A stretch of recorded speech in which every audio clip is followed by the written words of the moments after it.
to you. Happy birthday to you. Happy birthday. Nanay, wish mo na pagulong sa kanya puhipan. Happy birthday, nanay! Palakpakan! Palakpakan! Nanay! Oops! Nanay, ano pa tayo? Yan. Nanay, ito po ipadala ng inyong anak na si Alyssa. Taon na. Meron po ba kayong message? Didikit po yun, okay. Meron po ba kayong message kay Alyssa? Pasensya ka na anak ka ba?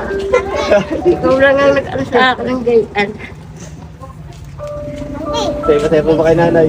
Sobra ka sa akin. Baka po meron pa po kayong message. Salamat sa mga anak ko naka ano sa aking karawan.